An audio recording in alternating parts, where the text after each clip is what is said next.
Assalamualaikum warahmatullahi wabarakatuh. Perkenalkan, nama saya Nisa Andini, NIM 231056 kelas Informatika D. Baik, nah saya akan menjelaskan dari import OS ini. Import OS ini digunakan untuk membaca folder, mengakses file, dan mengatur file directory. Lalu ada import cp2, yaitu library dari OpenCV atau Computer Vision, digunakan untuk pengolahan gambar dan video.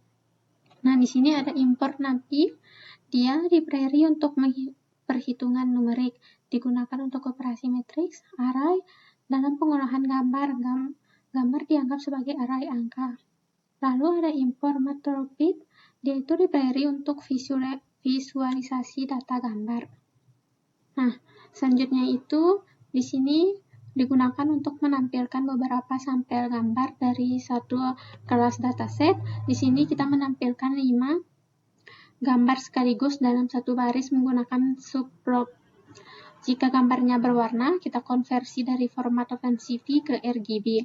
Kalau tidak, kita tampilkan sebagai grayscale. Tujuannya supaya kita bisa melihat kualitas dan isi dataset sebelum masuk ke proses training. Selanjutnya itu, kita mengambil dataset dari folder. Setiap folder dianggap sebagai satu kelas, misalnya satu orang. Kemudian kita membaca maksimal 70 gambar dari setiap folder untuk menjaga keseimbangan data. Setiap gambar disimpan dalam list image, dan labelnya diambil dari nama folder lalu disimpan di names.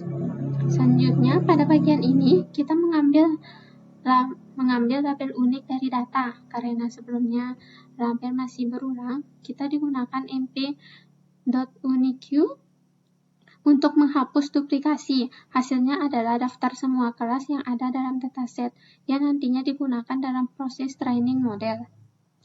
Selanjutnya, pada bagian ini, kita melakukan iterasi untuk setiap label atau kelas. Kemudian, kita mencari indeks gambar yang sesuai dengan label tersebut menggunakan np.where.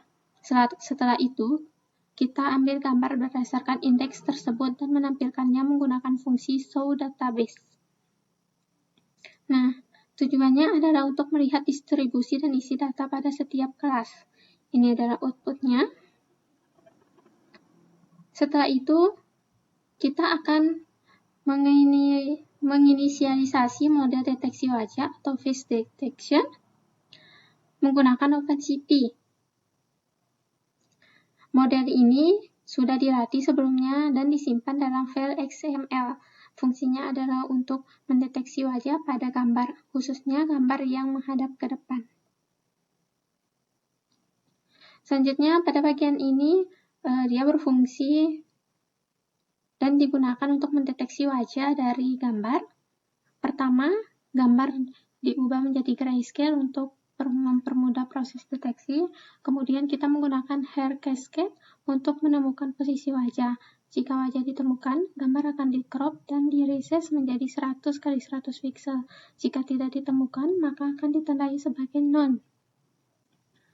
Nah, di sini kita melakukan processing data. Kita mengambil hanya gambar yang berhasil dideteksi wajahnya, menghapus data yang tidak valid. Dan di sini kita melakukan processing dengan mendeteksi wajah pada setiap gambar. Jika wajah berhasil ditemukan, maka gambar disimpan ke dalam dataset baru. Namun jika tidak, dihapus karena tidak valid untuk training. Nah, ini adalah menghitung jumlah gambar. Data gambar yang berhasil diproses atau valid, dia nilai ini di sini nilainya ada 343. Nilai ini menunjukkan berapa banyak data valid yang siap digunakan untuk tahap training model. Di sini ada len names, dia menghitung jumlah label atau nama kelas yang tersedia setelah processing. Kode ini digunakan untuk menghitung label yang tersedia. Setelah itu, kita akan menampilkan hasil processing atau wajah yang sudah di-crop, bertujuan untuk memastikan data wajah sudah bersih dan siap training. Nah, di sini kita menampilkan hasil processingnya, yaitu gambar yang sudah berhasil dideteksi dan di-crop. Ini adalah outputnya. Nah, di sini ada jalankan perintah names, yaitu menampilkan isi dari variabel names. Nah, lalu kita jalankan perintah print.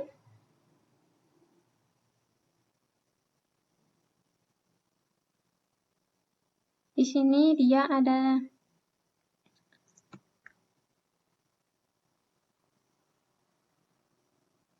di sini kita menjalankan perintah print, lalu selanjutnya ada np.where, dia itu mencari posisi indeks dari label Corinne Powell di dalam array labels. Kode ini digunakan untuk mencari posisi label tertentu dari dalam array label, yang hasilnya akan menunjukkan posisi label tersebut yang penting untuk proses mapping antara label dan output model. Selanjutnya, pada tahap ini kita mengubah label dari bentuk teks menjadi angka menggunakan teknik encoding. Hasil ini diperlukan karena model machine learning hanya dapat memproses data numerik. Setiap nama akan diubah menjadi indeks berdasarkan posisi dalam array label. Nah, selanjutnya di sini ada print name page. Dia itu menampilkan isi dari variabel nama page. Ini ya sudah muncul. Lalu pada bagian ini kita mengambil model face recognition yang akan digunakan. Terdapat beberapa metode seperti egg face dan Fisher face. Namun pada proyek ini kita menggunakan LBPH. Dia itu karena lebih stabil terhadap perubahan pencahayaan dan cocok untuk dataset kecil. Selanjutnya itu, kita melatih model menggunakan data wajah yang sudah diproses sebelumnya. Model akan mempelajari pola dari setiap wajah dan menghubungkannya dengan label yang sesuai. Hasil dari proses ini adalah model yang mampu mengenali wajah baru berdasarkan data yang telah dipelajari. Nah, selanjutnya itu, pada LBPH model.yml, dia itu model yang sudah dilatih dan disimpan ke dalam file dalam format YAML. Hal ini memungkinkan model untuk digunakan kembali tanpa perlu melakukan training ulang, sehingga lebih efisien pada implementasi. Nah, selanjutnya pada tahap ini kita melakukan pengujian model. Menggunakan gambar baru, gambar akan diproses melalui deteksi wajah, kemudian model akan memprediksi identitasnya. Hasil prediksi ditampilkan dalam bentuk nama dan nilai confidence, serta visualisasi wajah yang telah diproses. Nah, selanjutnya di sini kita melakukan pengujian model menggunakan beberapa gambar sekaligus. Setiap gambar diproses untuk mendeteksi wajah, kemudian prediksi oleh model. Hasil prediksi dibandingkan dengan label asli untuk melihat performa model. Ini adalah outputnya. Selanjutnya di sini kita menggunakan confusion model. Confusion itu confusion matrix membantu kita melihat beberapa banyak prediksi yang benar dan salah, serta distribusi kesalahan antar kelas.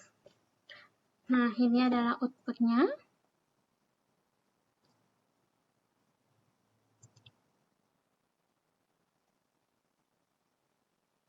Sini sudah terlihat ya.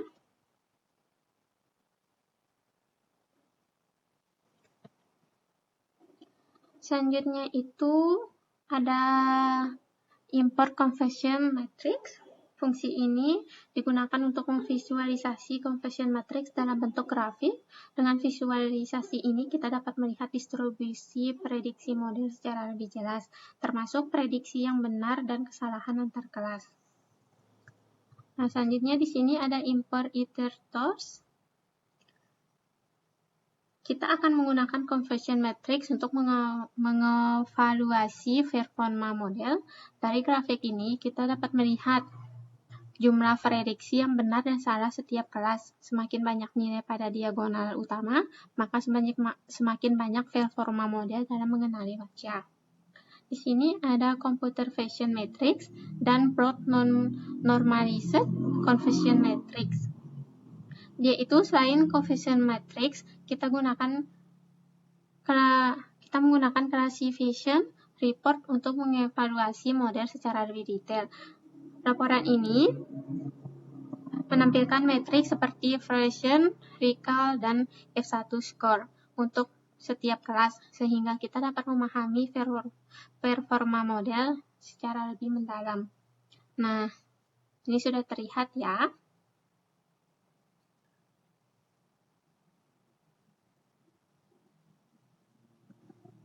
Selanjutnya di sini kita menggunakan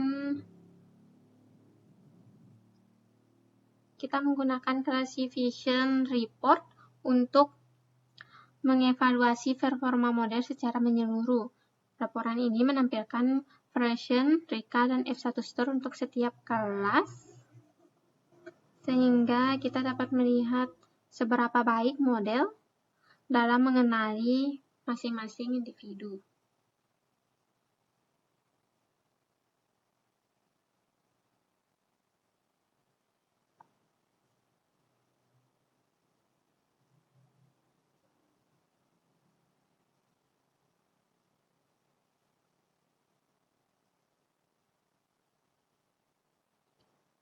Nah, selanjutnya itu ada CV2.video capture. Dia itu bertujuan mengambil gambar dari webcam, menyimpan foto wajah ke dalam folder dataset, dan digunakan untuk menambah data training. Nah, di sini 0 itu adalah kamera default yang digunakan untuk menangkap video secara real time. Lalu my name Sahrul ini adalah nama yang akan menjadi label dataset atau nama kelas. I sama dengan 0 itu untuk menghitung jumlah gambar yang diambil. Dan di sini ada wildchart.isOpenDate itu, dia log yang berjalan secara webcam terbuka. Nah, di sini ada read, frame, dan cap.read. Yaitu read sebagai status berhasil atau tidaknya, frame adalah gambar yang ditangkap. Lalu cv2.info itu menampilkan video real time di layar. Dan di sini sudah disimpan dengan format Sahrul. Lalu ada %04D itu angka dengan 4 digit yang disimpan di folder My Face. Nah, selanjutnya di sini ada if cv2.case100, yaitu program, dan or key, yaitu program yang berhenti jika tombol key ditekan sudah mengambil 72 gambar. Dan cap.release itu dia mematikan webcam. Selanjutnya di sini ada dir dataset. Dia itu bertujuan untuk menampilkan isi folder dataset dan biasanya digunakan untuk memastikan data sudah tersimpan dengan benar. Nah, di sini ada tanda seru. Dia digunakan di Jupyter Notebook untuk menjalankan perintah sistem. Nah, dir itu dia perintah Windows untuk melihat isi folder. Dataset ini folder yang ingin ditampilkan isinya, dan ini adalah outputnya. Nah, selanjutnya di sini dia bertujuan untuk membuat folder baru di dalam dataset, dan folder ini digunakan sebagai kelas atau label baru. Di sini ada mkdir, dia itu make directory, diperintah untuk membuat folder baru, dan dataset Sahrul, dia lokasi folder yang dibuat. Dan dataset ini adalah folder utama, Sahrul itu adalah nama kelas atau label orang. Selanjutnya itu ada menampilkan bounding box atau kotak dan label nama pada gambar. Biasanya digunakan untuk face recognition dan object detection. Fungsinya digunakan untuk menampilkan hasil deteksi pada gambar. Kita menggambar kotak di sekitar objek, kemudian menambahkan label berupa nama di atas. Hal ini membantu visualisasi face recognition agar lebih mudah dipahami.